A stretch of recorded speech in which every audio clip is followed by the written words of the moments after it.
Hello and welcome to this edition of Nerdy Thursday. A little late today.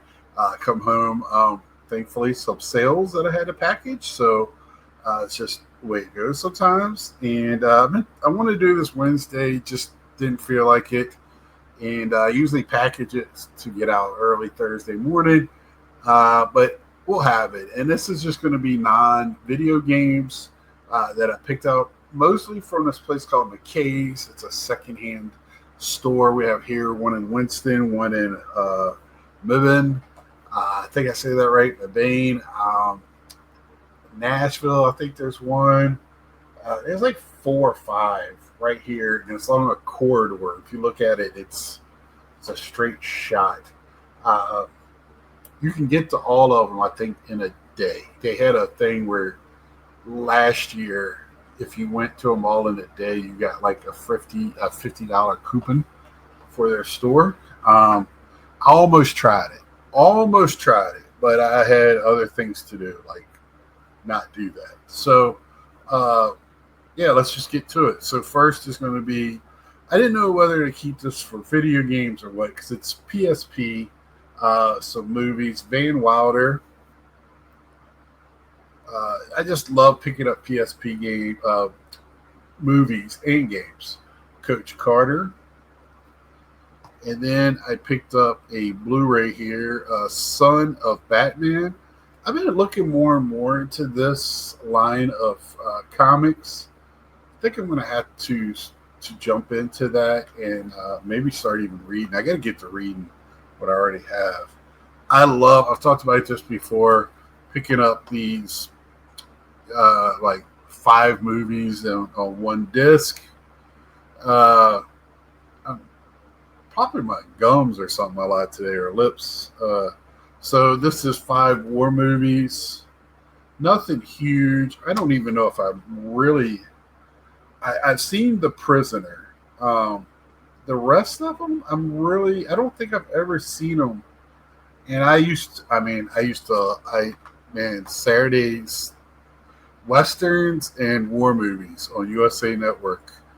Uh, this here is a collector's edition classic 200 cartoons. This looks like from like the 60s era. Uh, you'll see it. Uh, I saw a lot of these when I was a little kid, but they were, of course, reruns. There was a pizza place that would show uh, reels of them.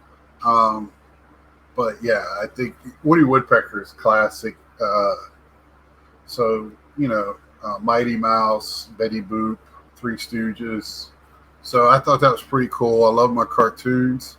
I just got this to kind of round out, kind of finish my Winnie the Pooh collection I have. Now, I've always been on the lookout for something special, but I, I want to get a book as well. I want to get one of the golden uh, books, if you know what they are for kids. I had a bunch of them when I was a little guy. Uh, you know, um, Loved the Winnie the Pooh series, so glad to have that. Kind of want round out my Winnie the Pooh, but if I see something I really like, I'll definitely grab it if it's within reason. Uh, so this is something like I watch a lot of ghost hunting TV shows, and now they're on YouTube. There's not many TV shows, mainly for comedy effect. I grew up in a house that unexplained things would happen, and as I've gotten older and looked into some things I can't explain, but not everything. But so I look at it, and I'm pretty sure everything is explainable, but you just never know what's out there. But this, because of that, a lot of this has come up, especially with the new movie coming out, the Conjuring universe. So if you don't know nothing about the house and stuff like that, the crazy woman that was owning it, all the stuff with just plainly people faking stuff just badly and things like that. But so it's about the Warrens' investigations. So uh, just interesting. And this is something that I wanted to watch before. And these are glow in the dark covers. So I'm a sucker for these. And with the scary season, as everybody wants to call it now, instead of Halloween, I guess the scary season probably in years past, I never got ready for Halloween until like October 20th. Now it's like August 1st hit or September 1st hit, and it was the scary season. Um, it was really the first I've heard of that. Uh, we're not even talking about fall. We're not even talking about practice. But anyway, this is not, if I put it right, Nosferatu. So really happy to get that. Next is going to be a couple of books. This one, I love these type of books. I've talked about it before. Good bathroom reading, looking through, or just to have by your TV or uh, chair. And character encyclopedia for Clone Wars. Uh, if you especially, I thought it was interesting because it really well, right there helps you out with the Mandalorians, keeping them straight, all the different clones. Uh, you know, it just it pretty interesting. It see here's like a page of all the different clones. I thought that was uh, pretty cool. And I love this cartoon series. It's probably my favorite. It's probably besides I love Empire Strikes Back. People try to destroy now. They're trying to destroy the first three movies. Don't try to take away my childhood, and don't try to make sense out of science fiction. It's ridiculous. Uh, but um, you know, I love the Clone Wars probably right after Empire Strikes Back for a series or movie. It beats New Hope or Return of the Jedi, uh, and it's really if you to watch that and Rebels really helps you in the universe that they're doing now with Mandalorian and Ahsoka, and all of that. It really lets you help you understand those series. And I also picked up this book at Barnes and Noble. I can spend all day and a lot of money in there. Trying not to. I'm listening to books now everywhere I drive, pretty much. If I'm by myself. Um, So, and I'm trying to read more. It helps with my vocabulary, keeps my using foul language down, and just keeps my brain working. But this is Star Wars High Republic, Path of Vengeance. This is their newest book series that came out. And from what I read, it's comics, books. Uh, they wanted to push that into the movie and TV era. I have not seen that yet. It's well before New Hope.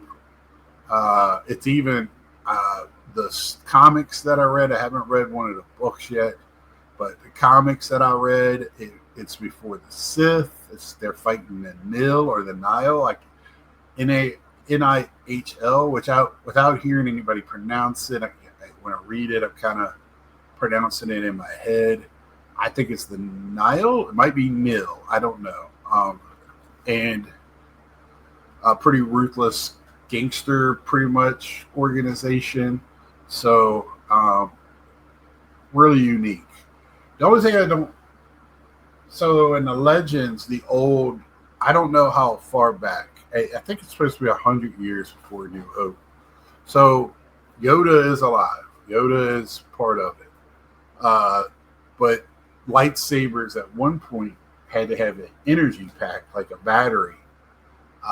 They didn't work on their own like they do now. Now, are they going to keep that? Because a lot of the new stuff talks about the crystals and how powerful they are working without it. I don't know. just something that I throw out there for us Star Wars nerds. That's what I said. Don't try to make sense out of stuff like that. Next is going to be a figure I didn't have. Uh, I got to be really careful with Darth Vader. The last one I picked up had. I knew I didn't have this one. This is one without the helmet on. It's Anakin. It's even got one of the little droids on the back. I didn't know. Um, so I really, and I need, and I don't know what to do to make sure I don't buy duplicates.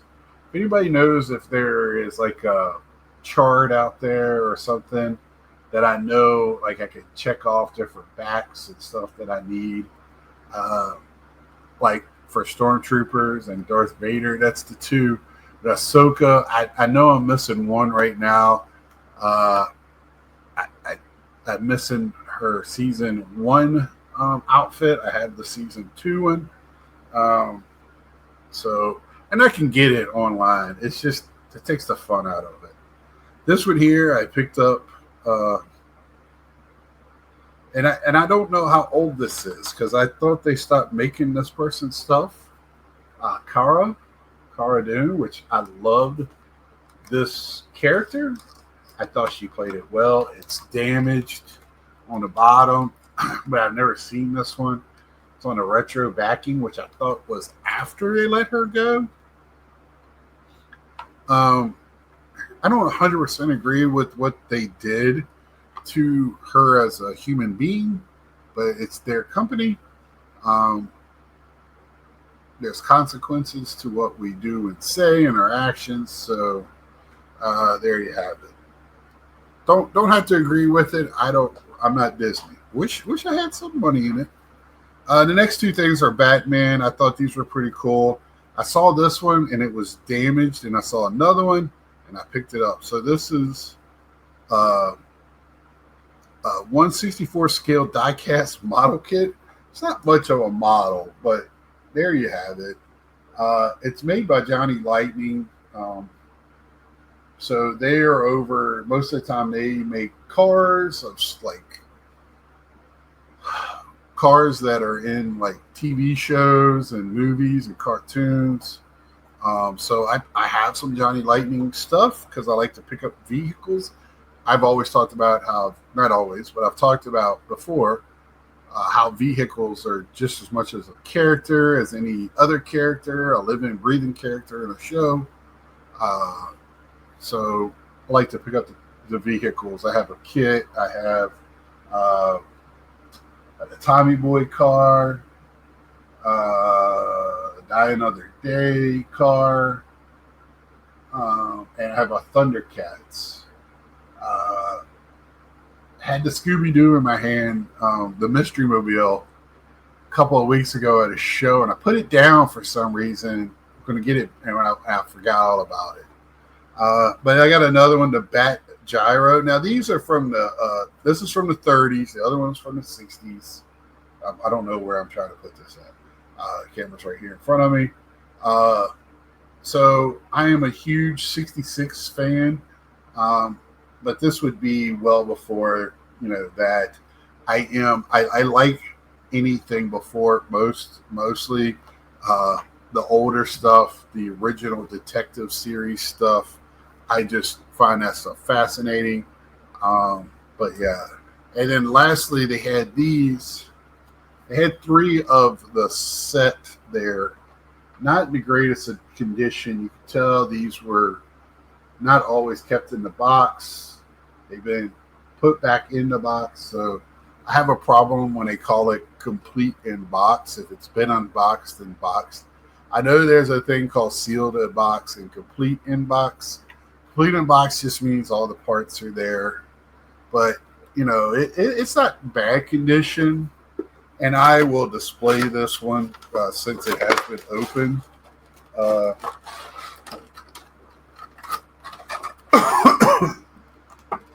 There he is. And this is from the Super Friends, or Super Powers, which was basically Super Friends. It was just a cartoon in the 70s. But yeah, so that's what I've got so far. Probably going to a show Saturday.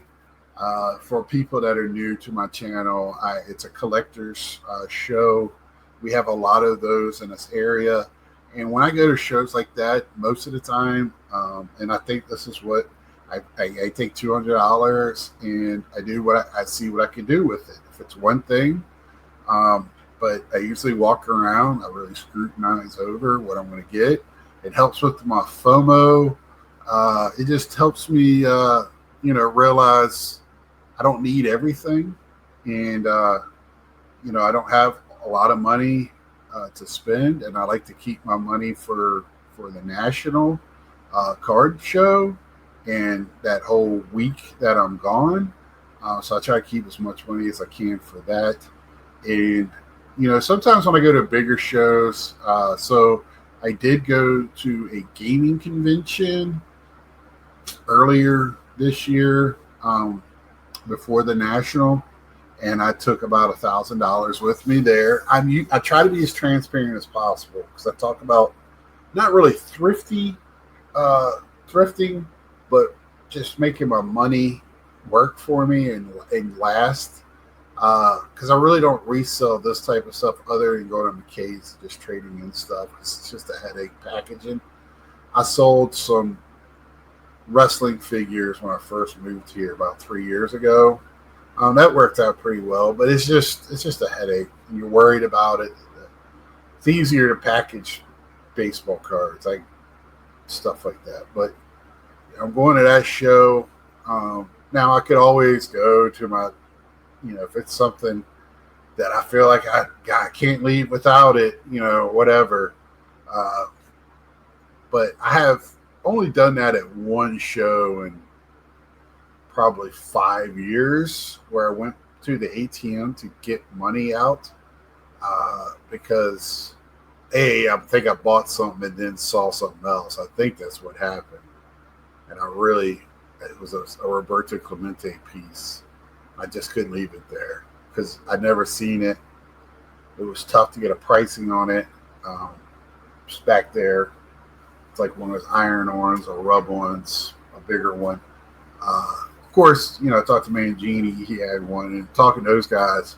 But I was just happy to get one because I've only seen like one since then.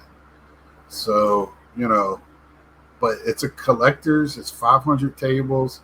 They're gonna have people autograph it. So Doc Gooden's gonna be there. I'll probably get a couple of cards autographed by him. I probably won't count that into the 200. It's my rules. I make them up.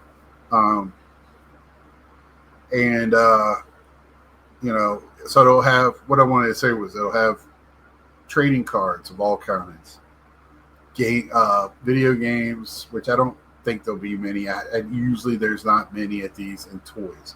Usually it's just toys and cards. And brings a lot of excitement, a mixture of all that type of people, just energy, 500 tables. I'm excited for it. Saturday and Sunday in Concord.